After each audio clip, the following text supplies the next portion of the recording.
So good morning friends, welcome to my channel Edward Wings. आज हम discuss करेंगे Jammu and Kashmir reorganisation act को, वो भी ऑफिशियल जो पीडीएफ है जे जम्मू कश्मीर गवर्नमेंट की, उसकी पीडीएफ से ऊपर जो है हम पढ़ने की कोशिश करेंगे।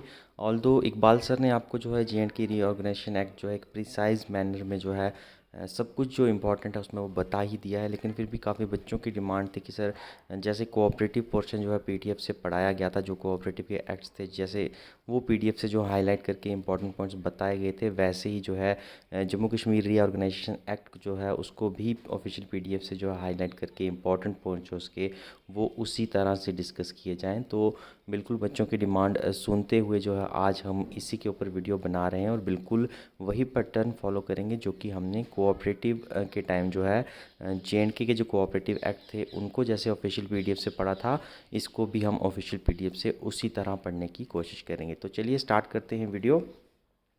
सबसे पहले तो वहाँ पर भी मैंने आपको कहा था, यहाँ पर भी आपको मैंने कहा था कि सेक्शंस जो हैं वो इम्पोर्टेंट नहीं होती हैं, इतनी ज़्यादा सेक्शन से क्वेश्चन नहीं पूछे जा सकते क्योंकि सेक्शंस जो हैं काफ़ी सारी होती हैं। और यहाँ पर अगर आप देखोगे तो जेएंडके रीऑर्गेनाइजेशन एक्ट में टोटल सेक्शंस जो हैं वो लगभग 103 सेक्शंस हैं।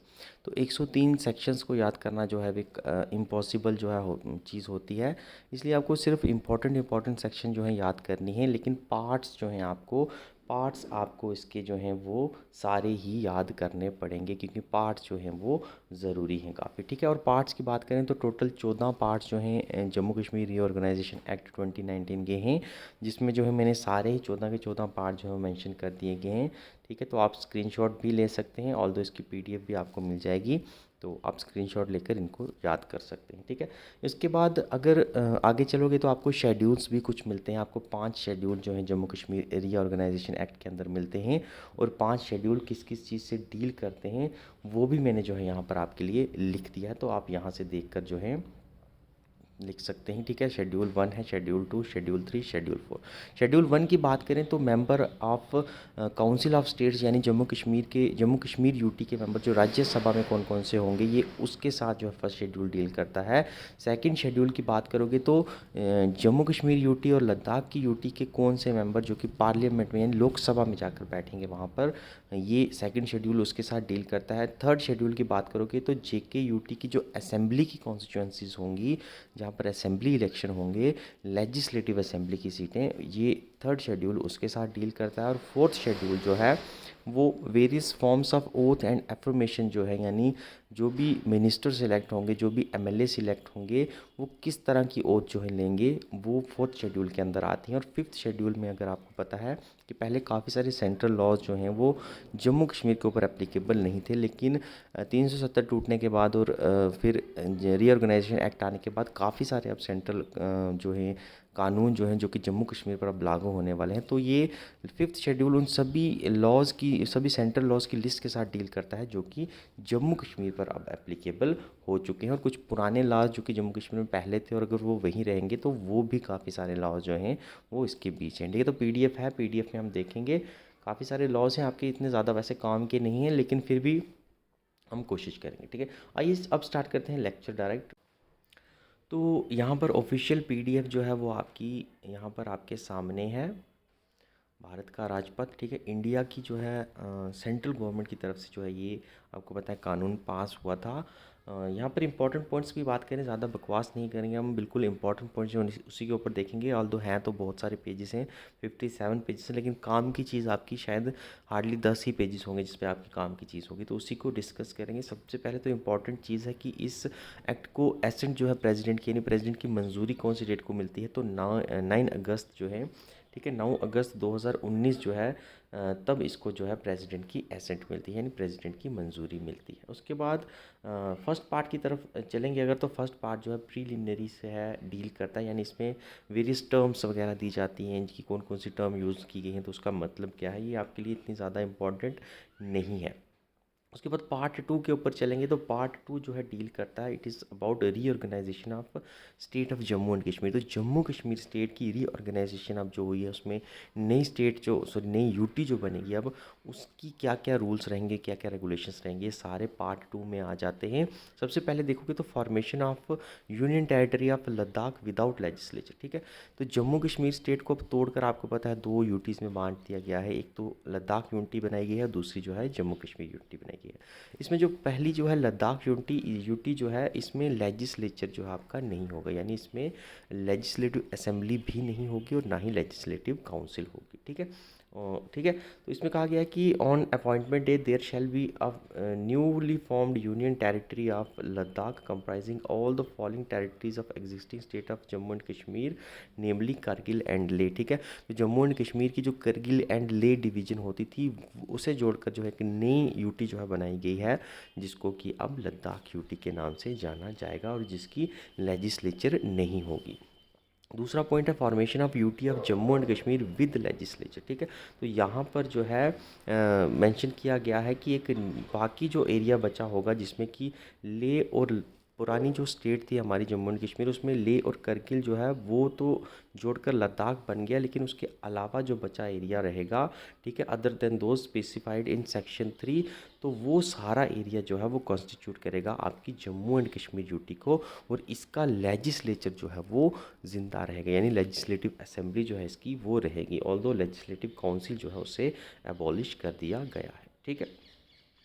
उसके बाद ये कुछ हैं चीज़ आपकी याद रखने की चीज़ें, ऑल्दो इतनी इंपॉर्टेंट नहीं है, पेपर में पूछी नहीं जा सकती, लेकिन फर्स्ट शेड्यूल जो है इंडियन कॉन्स्टिट्यूशन का आपको पता है जो स्टेट और यूटी से डील करता है, उसमें क्या हुआ, उसमें कुछ बदलाव जब किए गए तो कौन कौन से बदलाव किए गए जिसकी वजह से अब JNK की जो स्टेट थी वो यूटी बन गई। तो वहाँ पर एंट्री 15 जो है उसको अब डिलीट कर दिया गया है जिसमें जम्मू एंड कश्मीर आता था, और एंट्री जो अब 16 से लेकर 29 तक थी उसको अब 15 से 28 माना जाएगा, क्योंकि 15 जो एंट्री जो है वो डिलीट हो गई है जिसमें जम्मू कश्मीर स्टेट का जिक्र था। अब जम्मू कश्मीर स्टेट का जिक्र ख़त्म हो गया है, तो अब एक एंट्री जो है इसमें से वो डिलीट कर दी गई है। और दूसरी तरफ अगर यूनियन टेरिटरीज़ की बात करेंगे तो वहाँ पर दो एंट्रीज जो है वो नई आ गई हैं। 7 यूटीज़ पहले से थी, तो 7 एंट्रीज उसमें पहले से थी, और अब 8वीं एंट्रीज़ में जम्मू एंड कश्मीर यूटी आई है, एंड 9वीं एंट्री में अब लद्दाख यूटी आई है। ओके, तो उसके बाद अगर हम नेक्स्ट चलेंगे तो यहाँ पर पार्ट 3 जो है वो आ जाता है, एंड पार्ट 3 जो है वो है लेजिस्लेचर जो है उसमें रिप्रेजेंटेशन कैसी रहेगी, ठीक है। लेजिस्लेचर आपकी राज्यसभा में भी कैसी रहेगी, इनकी जो है रिप्रेजेंटेशन जम्मू कश्मीर के जो MPs थे राज्यसभा में कैसी रहेगी, लोकसभा में कैसी रहेगी, और फिर लेजिस्लेटिव असेंबली जो है उसमें भी कैसी रहेगी, ठीक है।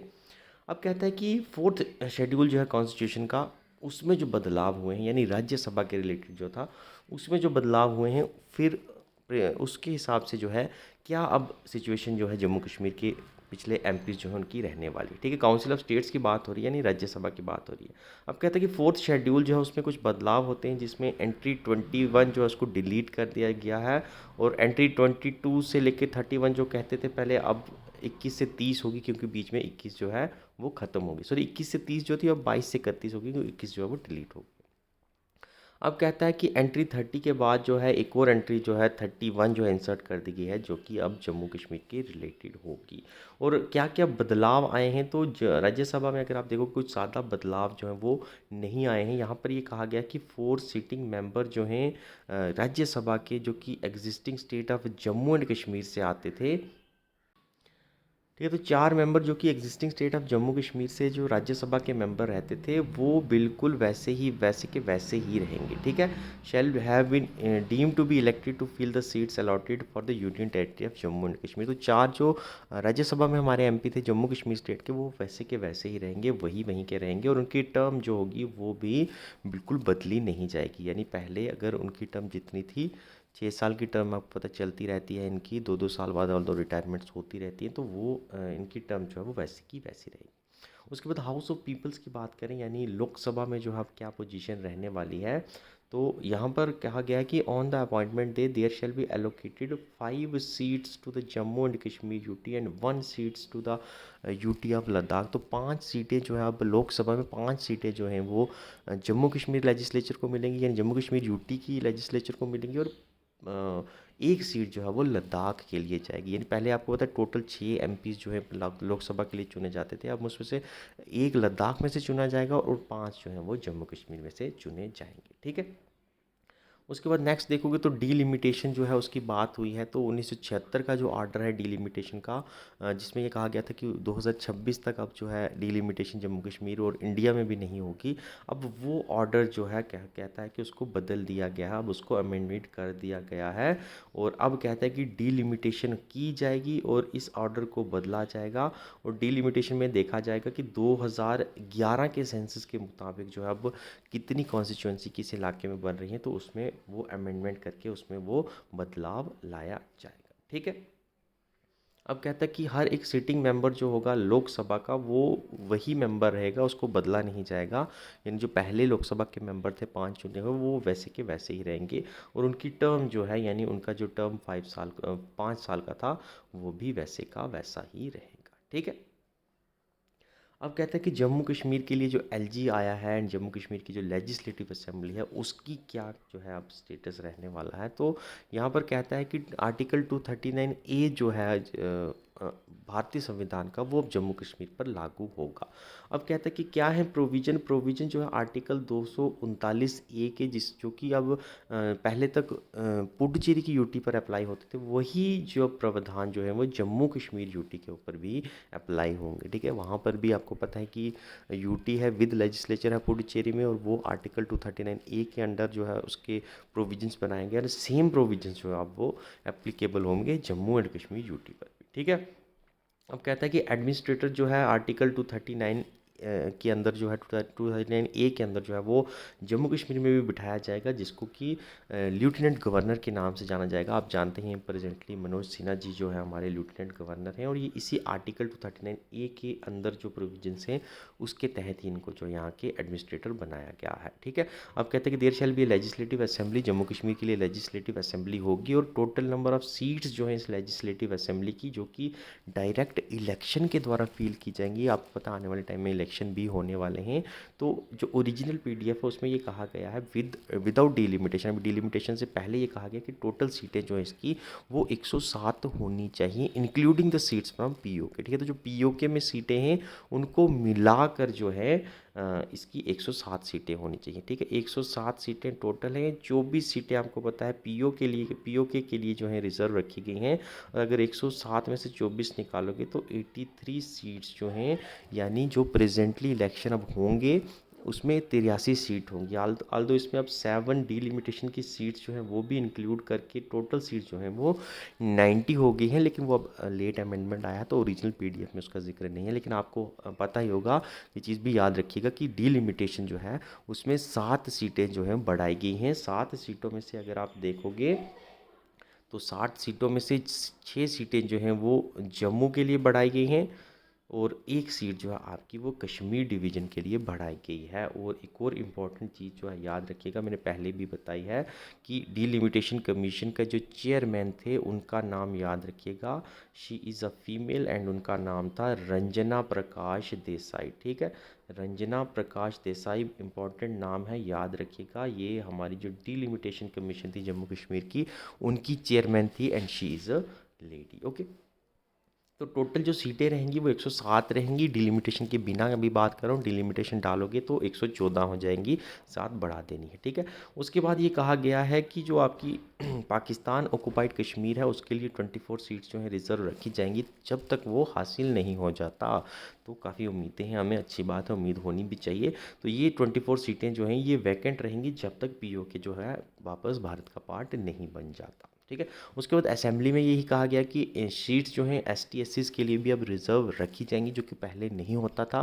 पहले आप असेंबली इलेक्शंस देखते थे तो एसटी एससीज़ के लिए सीट्स रिज़र्व नहीं होती थी, लेकिन अब से जो है एसटी एससीज़ के लिए सीट्स जो हैं वो रिज़र्व रहेंगी और एसटी एससी के लिए जो सीट रिज़र्व होंगी वो उनकी पॉपुलेशन के बेस पर होंगी, यानी जिस एरिया में जितनी पॉपुलेशन होगी तो वहाँ पर उतनी ही सीटें उनके लिए रिज़र्व होंगी। और पॉपुलेशन कब की गिनी जाएगी, तो आपको पता है कि पॉपुलेशन जो है इनकी वो 2011 2011 का जो सेंसस रहेगा, यानी प्रीसीडिंग सेंसस की बात होती है, तो प्रीसीडिंग सेंसस में अब 2011 के सेंसस के मुताबिक इनकी जितनी पॉपुलेशन है उतनी ही सीटें जो है इनको दी जाएंगी। और आपको एक और करंट अफेयर की न्यूज़ ये भी बता दूं कि अभी डिलिमिटेशन कमीशन में ये कहा गया है कि 5 सीटें जो हैं वो एसटीज़ के लिए रिजर्व रखी जाएंगी और 7 सीटें जो हैं वो एससीज़ के लिए रिजर्व रखी जाएंगी। यानी टोटल में जो है लगभग 16 सीटें जो हैं वो एसटी एससीज़ के लिए रिजर्व रखी जाएंगी। ऐसा डिलिमिटेशन कमीशन की जो रिसेंट रिपोर्ट आई है, जिसमें 7 नई कॉन्स्टिट्यूंसी बनाने का जिक्र किया गया है, उसमें जो है ये रिजर्वेशन का भी जिक्र किया गया है। ठीक है,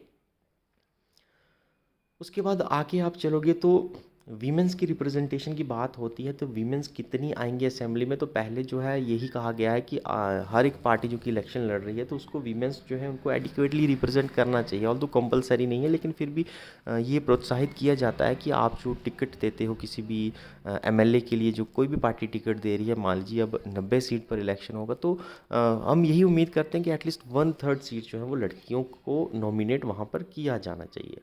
काफ़ी जगह पर ये लॉ भी बनाया गया है, जेएंडके में ऑल दो लॉ नहीं है, लेकिन फिर भी ये कहा जाता है लगभग 1/3 सीट जो है वो उसमें हर पार्टी को लड़कियां जो हैं उनको नॉमिनेट करना चाहिए इलेक्शन लड़ने के लिए, यानी 30 सीटें जो उनके लिए होनी चाहिए।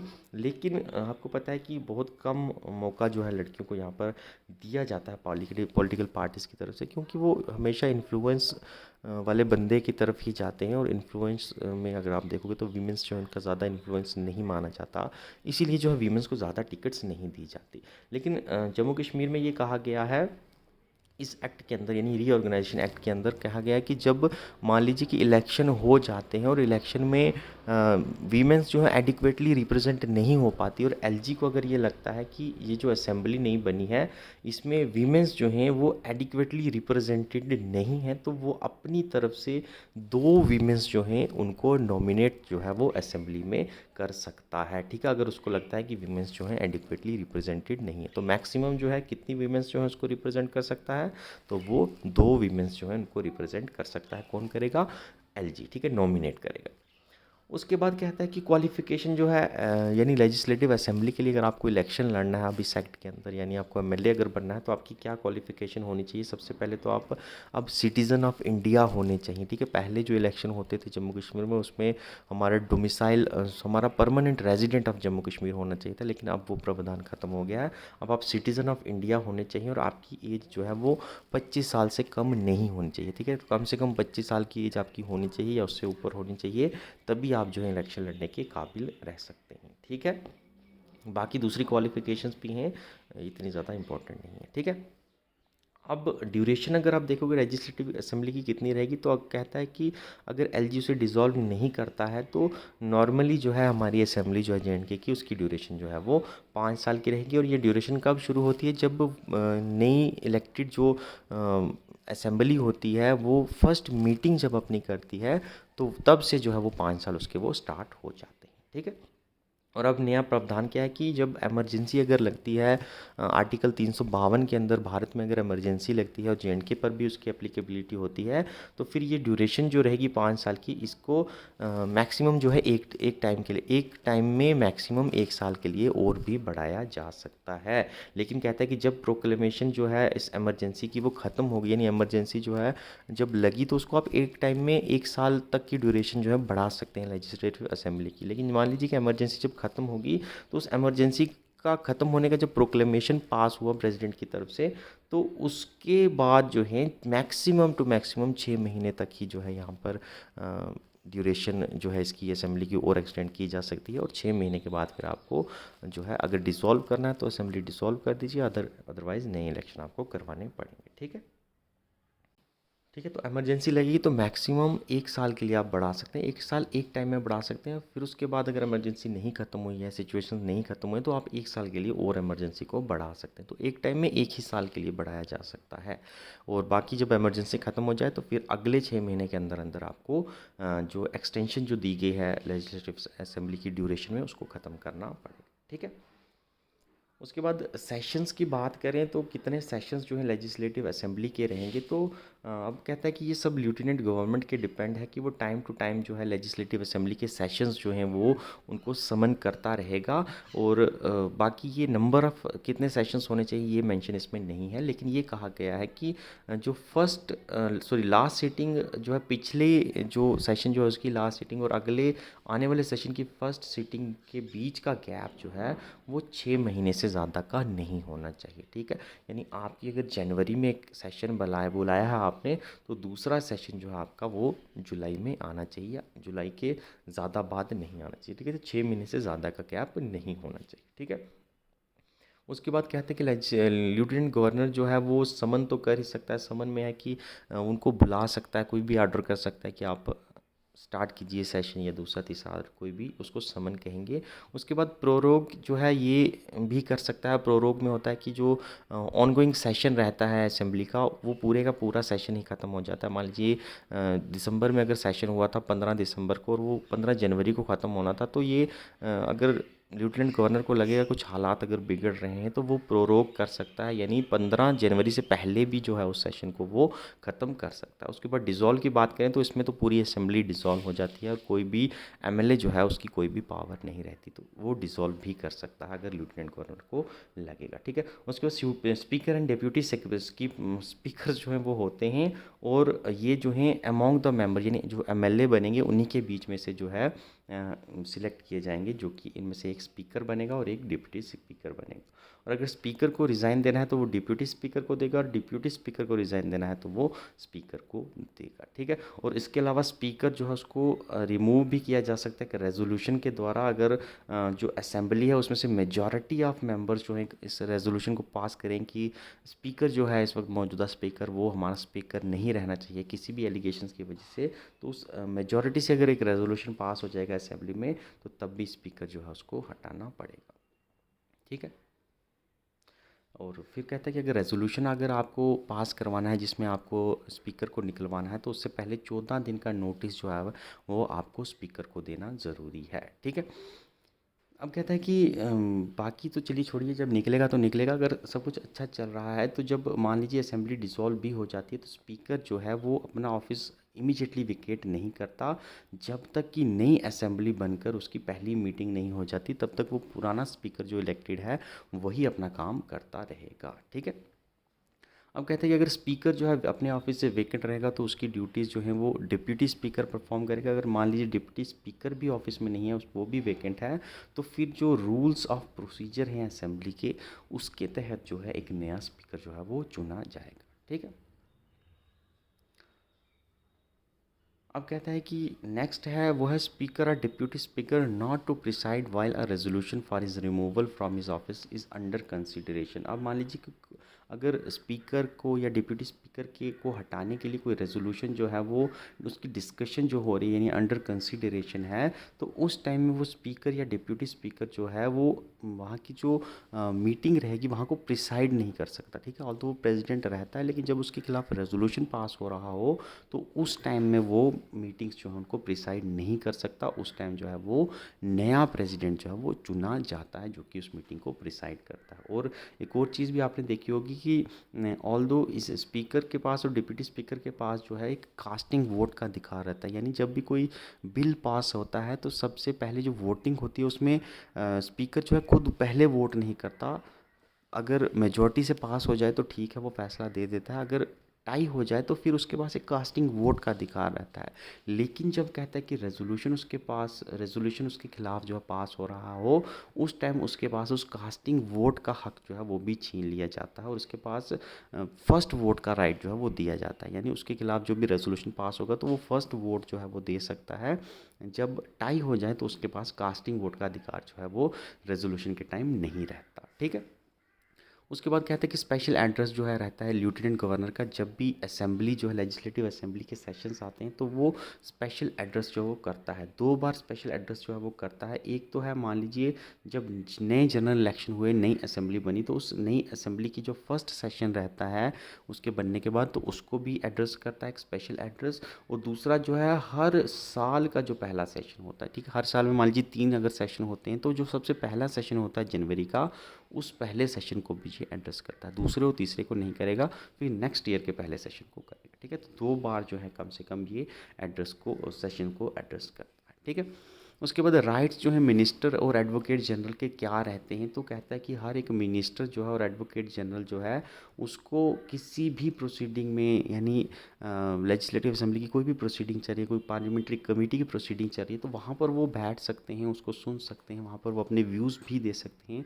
राइट टू स्पीक उनको रहता है, हालांकि उनको वोट का अधिकार जो है वो नहीं रहता। वोट सिर्फ एडवोकेट जनरल तो वोट कर ही नहीं सकता, और मिनिस्टर वही वोट कर सकते हैं जहाँ पर वो सिलेक्टेड हैं। ठीक है, उसके अलावा वो वोट नहीं कर सकते, लेकिन वहाँ पर बैठने का अधिकार, वहाँ पर सुनने का अधिकार और अपने व्यूज़ देने का अधिकार जो है इनको वो रहता है। उसके बाद ओथ एंड एफर्मेशन कौन देता है, तो जितने भी लेजिस्लेटिव असेंबली में जो मेंबर्स रहते हैं उनको ओथ जो है वो अब लेफ्टिनेंट गवर्नर देगा हमें। ठीक है, अब कहते हैं कि speaker shall not vote in first instance and shall exercise casting vote in case of equality of vote. ठीक है, तो ये मैंने आपको नॉर्मल कंडीशन पहले भी बता दी है। जब नॉर्मल कंडीशन होती हैं तो स्पीकर, कोई भी अगर बिल है तो उसके ऊपर पहले जब वोटिंग होती है तो तब स्पीकर वोट नहीं कर सकता उसके ऊपर। जब इक्वालिटी ऑफ वोट हो जाए, मान लीजिए कि किसी भी हाँ और ना में टाई हो गया, तो तब उसको कास्टिंग वोट का अधिकार वहाँ पर रहता है। ये कहीं ना कहीं एक स्पेशल प्रोविज़न भी है। ठीक है, यानी अगर टाई हो गया तो स्पीकर जहाँ पर भी होगा तो उसी के हक में फैसला जाएगा। ठीक है, और स्पीकर किसकी तरफ होता है ये आपको पता ही है। अब कहते हैं कि कोरम जो है किसी भी लेजिस्लेटिव असेंबली की मीटिंग को करने के लिए जो कोरम है, यानी कम से कम स्ट्रेंथ जो हो, कोरम का मतलब होता है कम से कम स्ट्रेंथ जो है कितनी चाहिए होती है किसी भी लेजिस्लेटिव असेंबली की मीटिंग को शुरू करने में, तो वो कहता है कि या तो रहेगा 10 मेंबर और या तो रहेगा 1/10 of total member of legislative assembly which ever is greater. ठीक है, तो या तो 10 रहेगा या तो 10% ऑफ टोटल स्ट्रेंथ। ठीक है, अब टोटल स्ट्रेंथ मान लीजिए 90 हो जाएगी डिलिमिटेशन के बाद हमारी। ठीक है, डिलिमिटेशन के बाद 90 स्ट्रेंथ हो जाएगी। अब इसका 1/10 जो है वो कितना रहेगा, ठीक है, 1/10 इसका 9 रहेगा, और ये जो है 10 नंबर जो है कोरम बताया गया है। तो दोनों में से ज़्यादा कौन है, तो 10 नंबर ज़्यादा है, तो यानी जम्मू कश्मीर असेंबली के लिए जो कोरम रहेगा वो रहेगा 10 नंबर का। ठीक है, अब कहता है कि मान लीजिए कि कोई बंदा जो है वो 2 जगह पर सिलेक्ट हो गया, कहीं ना कहीं इंडिया की जो लोकसभा है वहाँ पर भी सिलेक्ट हो गया, या राज्यसभा में सिलेक्ट हो गया, यानी पार्लियामेंट में भी सिलेक्ट हो गया और लेजिस्लेटिव असेंबली में भी सिलेक्ट हो गया है।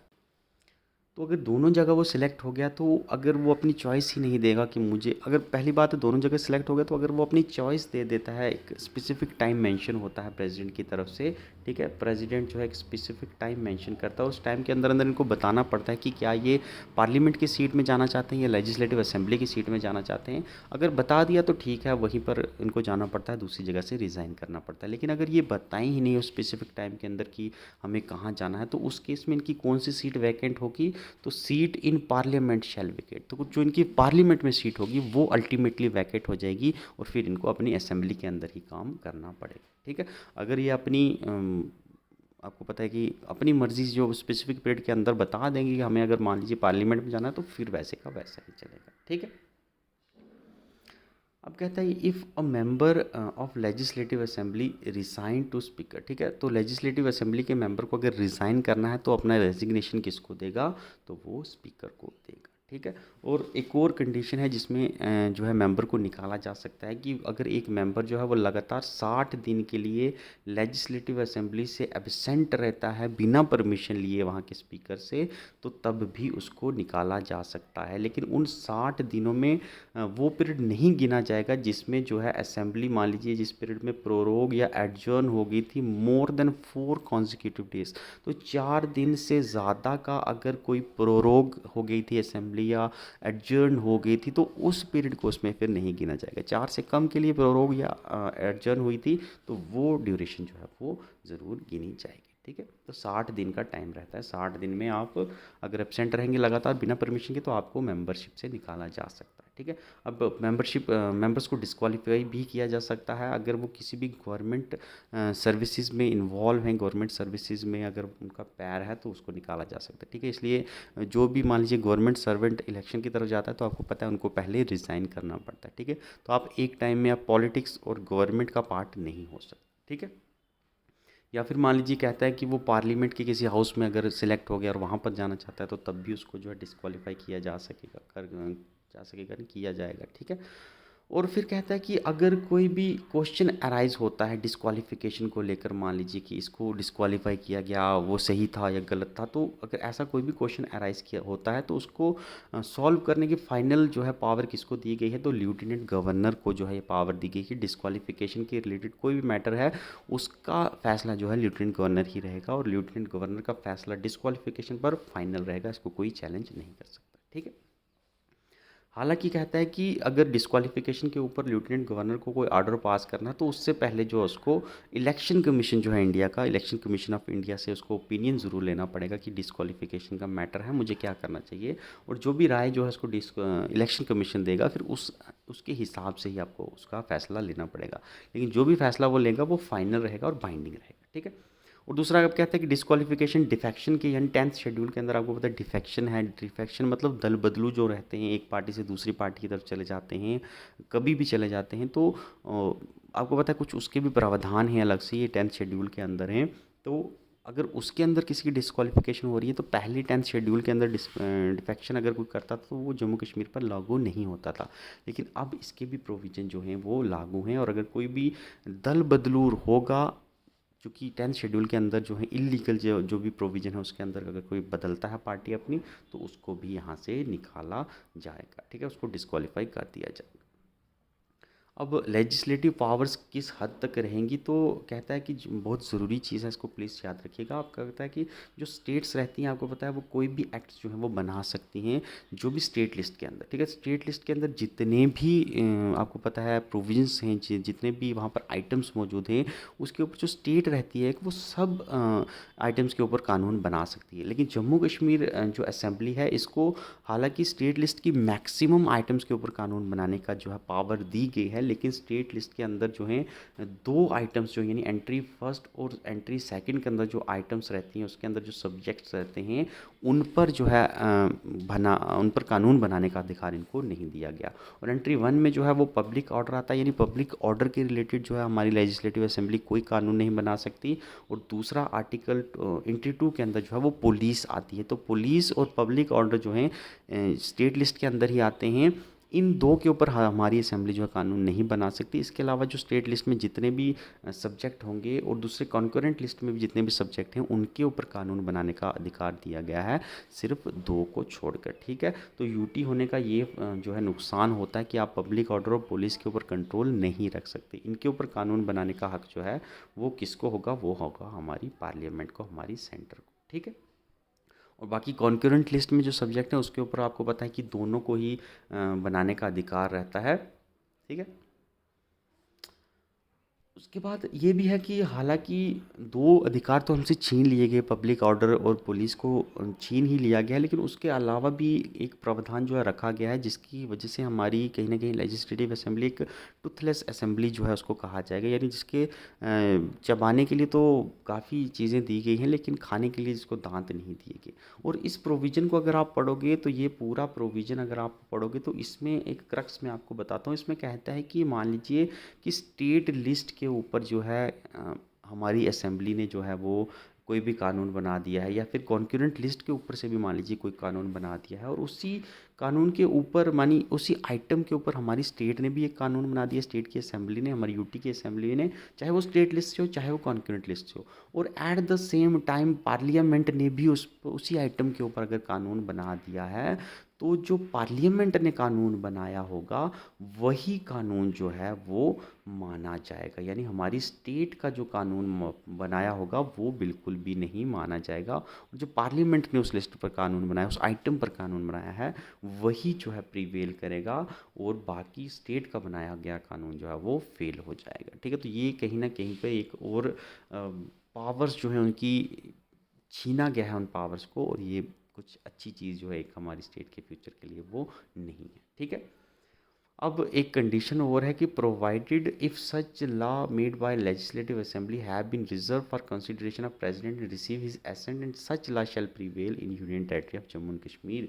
चलिए, एक जो है थोड़ा एक कहते हैं हम आशा की उम्मीद जो है कहीं ना कहीं दी गई है कि ऊपर कहा गया है कि पार्लियामेंट अगर कानून बनाती है और स्टेट लेजिस्लेचर कानून बनाती है, दोनों में से पार्लियामेंट का जो कानून होगा वही प्रीवेल करेगा। लेकिन एक और कंडीशन रख दी गई है कि अगर मान लीजिए कि दोनों कानून पास हो गए और उसमें से जो हमारी स्टेट असेंबली का जो कानून है वो प्रेसिडेंट की कंसिडरेशन के लिए भेजा गया है, और अगर प्रेसिडेंट जो है उसको अपनी एसेंट दे देता है, अपनी मंजूरी दे देता है कि नहीं स्टेट लेजिस्लेटिव असेंबली का लॉ जो है वो ज़्यादा अच्छा है, उस केस में जो है फिर हमारी जम्मू कश्मीर यूटी का जो बनाया गया कानून है वो पार्लियामेंट के लॉ के ऊपर प्रिवेल कर जाएगा।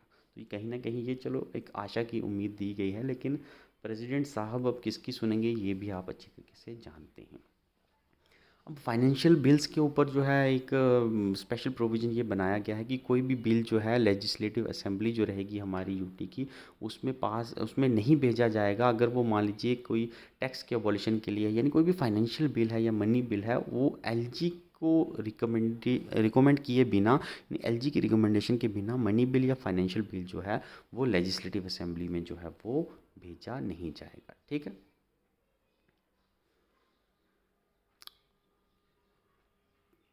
उसके बाद लैप्स बिल कौन कौन से होंगे, ठीक है। मान लीजिए जब ये कानून पास हुआ तो कौन कौन से बिल लैप्स हो जाएंगे, तो वो कहता है कि एक बिल जो कि लेजिस्लेटिव असेंबली में पेंडिंग पड़ा था वो लैप्स नहीं होगा। मान लीजिए लेजिस्लेटिव काउंसिल जो हमारी पहले होती थी, अगर उसमें बिल पास हो गया था और लेजिस्लेटिव असेंबली में अभी तक पेंडिंग पड़ा हुआ था तो वो बिल लैप्स नहीं होगा। लेकिन a bill which is pending in legislative assembly shall lapse on dissolution of legislative assembly. लेकिन एक बिल जो अगर मान लीजिए लेजिस्लेटिव असेंबली में पड़ा हुआ था और अगर वो असेंबली डिसॉल्व हो गई तो वो तब लैप्स नहीं होगा। ठीक है। अगर प्रोरोग होगी है, पर प्रोरोग का जिक्र है, सॉरी, यहाँ पर क्या है कि अगर प्रोरोग होगी यानी उसका एक सेशन जो है अगर वो सिर्फ ख़त्म हो गया है तो दूसरे सेशन में तो पास हो जाएगा तो वो लैप्स नहीं होगा बिल। लेकिन अगर डिसॉल्व होगी असेंबली, अब नई इलेक्शन होने हैं, नई असेंबली बननी है, तो उस केस में जो है बिल वो लैप्स हो जाएगा। ठीक है। अब एसेंट जो है कोई भी बिल अगर असेंबली पास करती है तो वो जाएगा हमारे लेफ्टिनेंट गवर्नर भाई साहब के पास, और लेफ्टिनेंट गवर्नर के पास क्या क्या पावर रहेगी, या तो वो अपनी एसेंट देगा, या तो अपनी मंजूरी देगा, या तो वो अपनी मंजूरी नहीं देगा, वो विद होल्ड कर देगा, और तीसरी पावर रहेगी कि वो बिल को रिजर्व कर देगा for the consideration of president. तो प्रेसिडेंट साहब की कंसिडरेशन के लिए भी रिजर्व कर सकता है। ये बिल पर तीन पावरें जो हमारे एलजी को दी गई हैं। ठीक है। मनी बिल की बात कर रहा है कि अगर मनी बिल जो है, हाँ, मनी बिल की बात करें कि मनी बिल को आपको पता है रिजेक्ट नहीं किया जा सकता, एलजी जो है उसको रिजेक्ट नहीं कर सकता। तो मनी बिल के केस में एलजी के पास क्या पावर रहती है कि ज़्यादा से ज़्यादा वो रिकन्सिड्रेशन के लिए फिर से भेज सकता है, और रिकन्सिड्रेशन के बाद अगर फिर से असेंबली उसको वैसे ही पास करती है तो वो फिर से उसको पास करना पड़ता है, या तो वो कंसिड्रेशन ऑफ प्रेसिडेंट के लिए भेज सकता है। तो इस केस में या तो एसेंट देनी है या तो उसको प्रेसिडेंट के लिए कंसिड्रेशन के लिए भेजना है। ठीक है। यहाँ पर विद होल्ड नहीं कर सकेगा।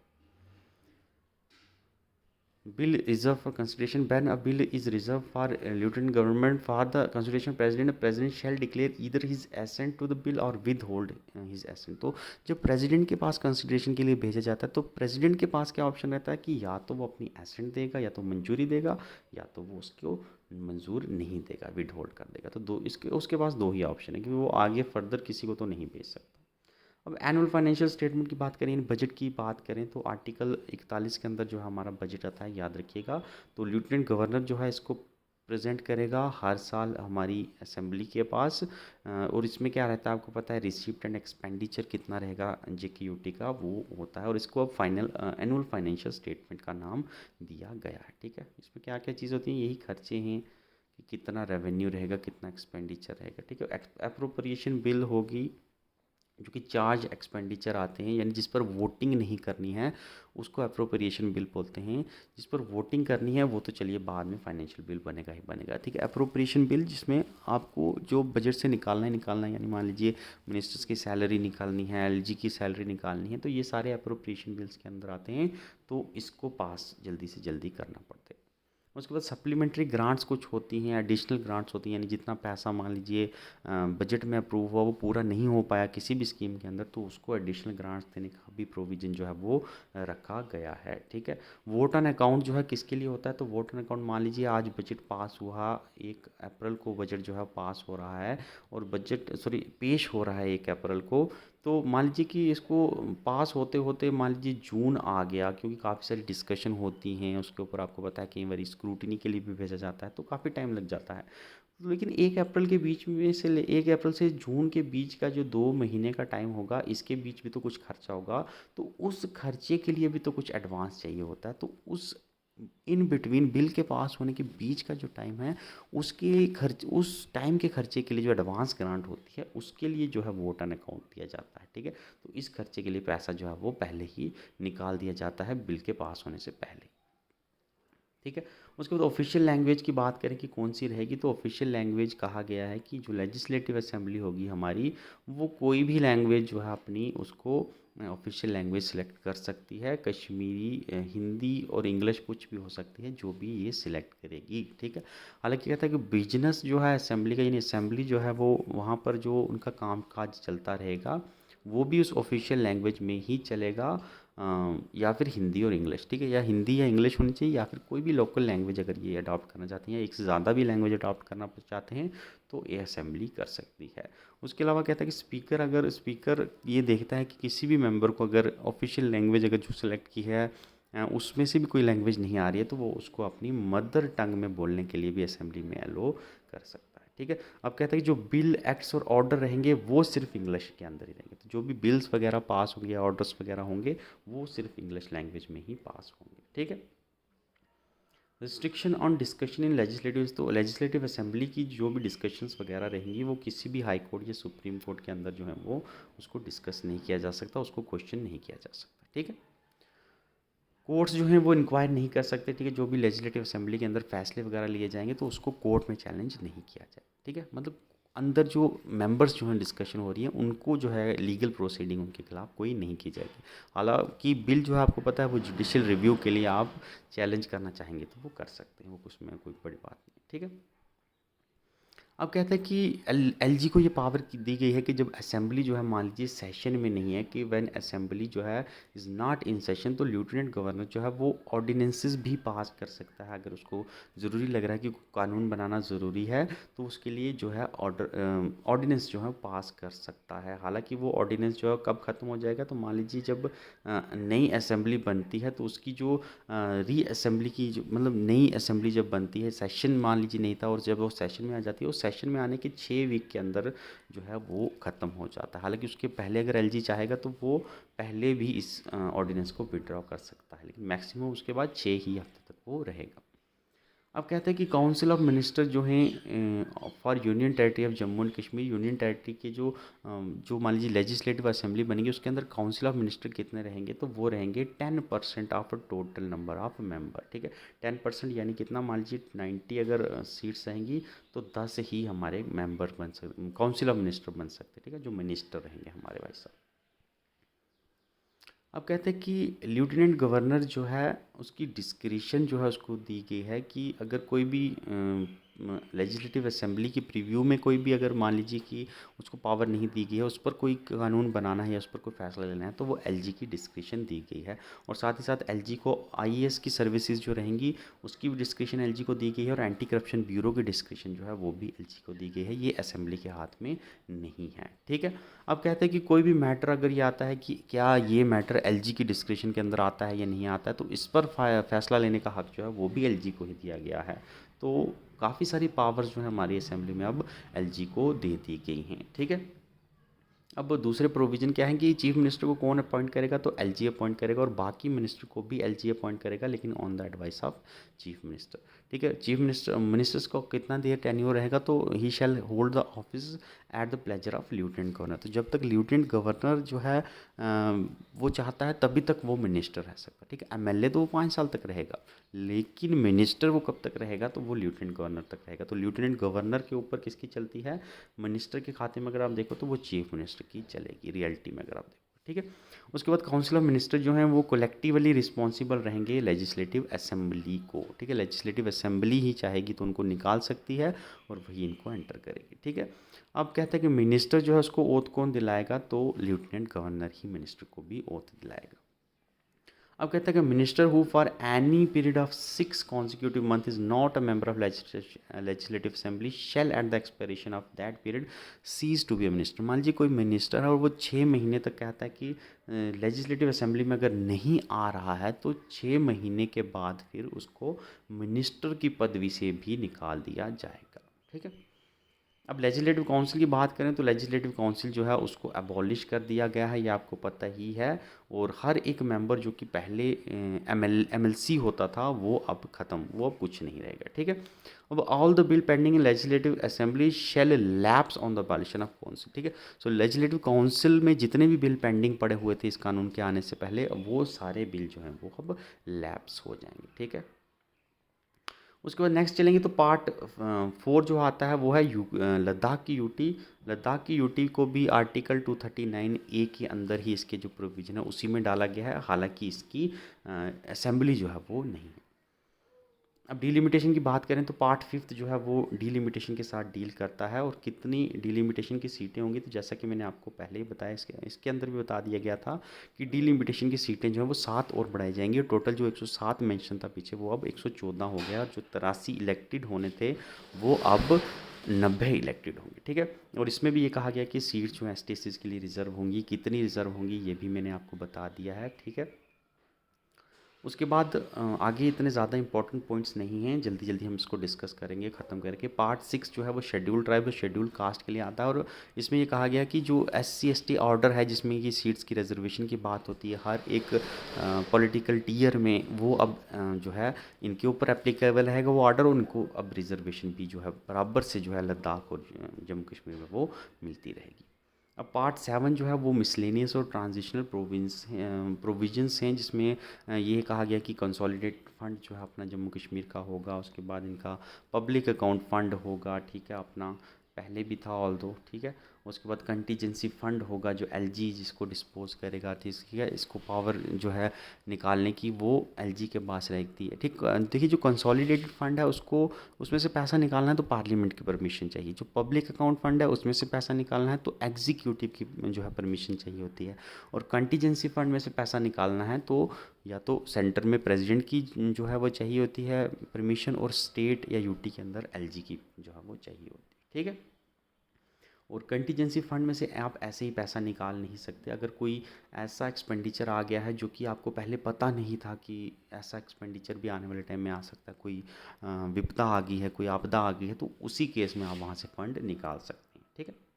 उसके बाद पार्ट 8 जो है वो हाई कोर्ट से डील करता है। और ये कहा गया है कि जो जम्मू कश्मीर का हाई कोर्ट था पहले वाला, वो अब जम्मू कश्मीर यूटी और लद्दाख यूटी का कॉमन हाई कोर्ट रहेगा। ठीक है। तो लद्दाख के लिए कोई नया कोर्ट नहीं बनाया जाएगा, वही पुराना कोर्ट जो है वही दोनों का कॉमन कोर्ट रहेगा। ठीक है। उसके बाद पार्ट 9 जो है वो है advocate general. Jammu Kashmir UT के लिए अब एडवोकेट जनरल रहेगा। तो एडवोकेट जनरल जो है वो बनाया जाएगा। इसको कौन अपॉइंट करेगा? LG अपॉइंट करेगा। और इसका टेन्योर जो है वो उतना रहेगा जितना कि अपना लेफ्टिनेंट गवर्नर का प्लेजर होगा। तो जब तक लेफ्टिनेंट गवर्नर चाहेगा तब तक ये रहेगा। और इसकी क्वालिफ़िकेशन कितनी होनी चाहिए? तो जज ऑफ हाई कोर्ट या उसके इक्विवेलेंट होना चाहिए। और ये कहता है कि जितने भी केसेस रहेंगे जम्मू कश्मीर के किसी भी लीगल मैटर में, हाई कोर्ट में केस रहेगा या सुप्रीम कोर्ट में रहेगा जम्मू कश्मीर यूटी गवर्नमेंट का, तो उस केस को डील करने का काम जो है वो इसी का रहेगा। और इसके अलावा कहता है कि एडवोकेट जनरल जो है वो पार्लियामेंट की सॉरी जो असेंबली की प्रोसीडिंग है या दूसरी तीसरी प्रोसीडिंग है वहाँ पर जाकर जो है वो बैठ सकता है, या कोर्ट्स में भी जाकर किसी की भी प्रोसीडिंग के अंदर जाकर बैठकर उसको सुन सकता है। ये पावर उसको दी गई है। उसके बाद पार्ट 10 जो है उसमें है कि रेवेन्यू की डिस्ट्रीब्यूशन वगैरह कैसी होगी। तो ये फाइनेंस कमीशन जो है स्टेट का बनेगा, वही जो है रिकमेंडेशन देगा कि कितने रेवेन्यू जो है किसके बीच में डिस्ट्रीब्यूट करना है। उसके बाद पार्ट 11 की बात करें तो एसेट और लाइबिलिटी जो है, यानी मान लीजिए पहले जम्मू कश्मीर स्टेट थी, दोनों की शेयर्ड प्रॉपर्टी थी। अब जो नई यूटी बनी है उसमें लद्दाख को कितनी प्रॉपर्टी जाएगी या जम्मू कश्मीर के लिए कितनी जाएगी, तो ये जो है इसकी जिक्र किया गया है। इसमें ये कहा गया है कि एसेट और लाइबिलिटी को जो है अप्रोप्रिएट करने के लिए एक कमेटी बनाई जाएगी सेंट्रल गवर्नमेंट के द्वारा, और वो कमेटी फिर बताएगी कि कितना लद्दाख को देना है, कितना उसको देना है। और ये कहा गया है कि ये कमेटी जो है जब भी बनेगी उसको बनने के 12 महीने के अंदर अंदर अपनी रिपोर्ट देनी है कि लद्दाख को कितना हिस्सा जाएगा और जम्मू को कितना हिस्सा जाएगा। ठीक है। अब पार्ट 11 जो है वो है कुछ कॉरपोरेशंस को लेकर है। इसमें कुछ एडवाइजरी कमेटीज़ जो हैं सेंट्रल गवर्नमेंट को बनाने का हक दिया गया है। यानी मान लीजिए कोई एसेट और लाइबिलिटी के अप्रोप्रिएशन को एडवाइजरी कमेटी बनानी है तो वो इस प्रोविज़न के अंदर बना सकती है। या फिर कोई इलेक्ट्रिसिटी की जनरेशन जो है जो पहले चल रही थी उसको अगर कोई बदलाव लाना है उसमें, या फाइनेंशियल कॉरपोरेशन या कोई दूसरे तीसरे इश्यूज जो यहाँ पर मेंशन है, इसके अंदर कोई भी एडवाइस अगर चाहिए तो वो पार्ट 12 के अंदर जो है कमेटी बना सकती है। अब कहता है कि जो कमेटी इसके अंदर बनाई जाएगी वो रिपोर्ट अपनी सबमिट करेगी एलजी को उसके बनने के 6 महीने के अंदर अंदर। तो जब भी कमेटी किसी भी इशू को लेकर बनाएगी तो वो 6 महीने के अंदर अंदर अपनी रिपोर्ट जो है एलजी को देगी, और फिर एलजी को उसकी रिपोर्ट मिलने के बाद अगले 30 दिनों के अंदर अंदर जो है अपना जो है एक्ट, जो भी उसको अपना एक्ट करना है, ठीक है, काम करना है या नहीं करना है, वो अगले 1 महीने के अंदर अंदर करना पड़ेगा। ठीक है। उसके बाद पार्ट 13 की बात करें तो पार्ट 13 में है सर्विसेज जो हैं। अब कहता है कि आईएएस आईपीएस और आईएएफ सर्विसेज जो हैं ये जो हैं जम्मू कश्मीर में अब वो लागू हो जाएंगी। और कहता है कि जो एग्जिस्टिंग मेंबर जो थे आईएएस एपीएस आईएएस आईपीएस के जो जम्मू कश्मीर में पोस्टेड थे वो वैसे के वैसे रहेंगे। उनकी जो सर्विसेज जो हैं और उनके जो कैडर जो हैं उन पर कोई असर नहीं पड़ेगा, वो वैसे के वैसे ही रहेंगे। ऑल्दो ये कहा गया है कि फ्यूचर में अब जो जम्मू कश्मीर का कैडर अलग से होता था अब वो एगमुट कैडर बन जाएगा। एगमुट कैडर में आपको अरुणाचल प्रदेश, गोवा, मिज़ोरम या जितनी भी यूनियन टेरिटरीज़ हैं इसमें कहीं भी अब इनको पोस्टेड किया जा सकता है। ठीक है, इसको एगमुट कैडर कहते हैं। उसके बाद आखिरी पार्ट अगर बात करें, पार्ट 14 जो है वो है लीगल प्रोविज़न और मिसलेनियस प्रोविज़न। इसमें कुछ खास नहीं है। इसमें है कि जो 37 एक्ट जो है कौन सा स्टेट रीऑर्गेनाइजेशन एक्ट जो है 1956 का, उसकी सेक्शन 15 जो है उसमें बदलाव किया गया। और इसमें जम्मू कश्मीर जो पहले स्टेट होती थी अब उसको union territory of Jammu Kashmir के नाम union territory of Jammu Kashmir और लद्दाख से जो है उसको बदला गया है। ठीक है। बाकी अगर आप देखोगे यहाँ पर कोई नहीं है। ये आपके यहाँ पर पार्ट सारे ख़त्म हो जाते हैं। ये आपका फाइनल पार्ट था 103। ठीक है, इसमें कुछ खास नहीं है इतना। उसके बाद फर्स्ट शेड्यूल की अगर बात करेंगे तो फर्स्ट शेड्यूल में जैसा मैंने आपको बताया कि member of council of state आते हैं कि कौन कौन से मेंबर हमारे राज्यसभा में जाएंगे। तो ये पुराने 4 मेंबर जो राज्यसभा में थे जम्मू कश्मीर से वही वहाँ पर रहेंगे। सेकंड शेड्यूल की बात करोगे तो बेटा उसमें आपकी कौन कौन से लोकसभा में, तो जेके यूटी से कौन कौन से लोकसभा में थे और लद्दाख से कौन कौन से लोकसभा में थे ये बताया गया है। ठीक है। उसके बाद थर्ड शेड्यूल में बात करोगे तो असेंबली सीट्स हैं जम्मू कश्मीर की। ठीक है, जम्मू कश्मीर की कौन कौन सी असेंबली सीट्स हैं ये उनका जिक्र है। और यहाँ पर पूरी 20 डिस्ट्रिक्ट के अंदर अंदर जो असेंबली सीट्स हैं उसका जिक्र जो है वो किया गया है। उसके बाद चौथा शेड्यूल जो है उसमें forms of oath and affirmation की कौन कौन सी ओथ जो है वो कौन कौन मेंबर रहेगा, या कौन सा मिनिस्टर रहेगा, या कौन सा एमएलए रहेगा, या चीफ मिनिस्टर रहेगा, तो अलग अलग ओथ जो है उनका जिक्र है। फिफ्थ शेड्यूल जो है उसमें है कि सेंट्रल लॉज कौन कौन से एप्लीकेबल रहेंगे जम्मू कश्मीर में और यूटी में, लद्दाख की यूटी में, ये सब कुछ जो है आपको फिफ्थ शेड्यूल के अंदर बताया गया है। ठीक है, तो ये लॉज जो है इनकी लिस्ट है, इसके पीडीएफ जो है वो आपको टेलीग्राम चैनल पर मिल जाएगी। तो अगर आप पढ़ना चाहेंगे तो इन लॉज को भी अच्छे से पढ़ सकते हैं। ऑल्दो इन लॉज को याद रखना जो है वो इतना ज़्यादा इम्पोर्टेंट नहीं है। ठीक है, तो आपको जितना भी इम्पोर्टेंट था वो मैंने आप इसको पीडीएफ में पढ़ा दिया है। आई होप आप लोगों के काफ़ी सारे कंसेप्ट जो हैं वो क्लियर हो गए होंगे। बाकी कोई भी कंसेप्ट आपका यहाँ पर अगर क्लियर नहीं हो पाया है तो आप मुझे कमेंट सेक्शन में पूछ सकते हैं। Thank you for watching this video. Thank you. Have a nice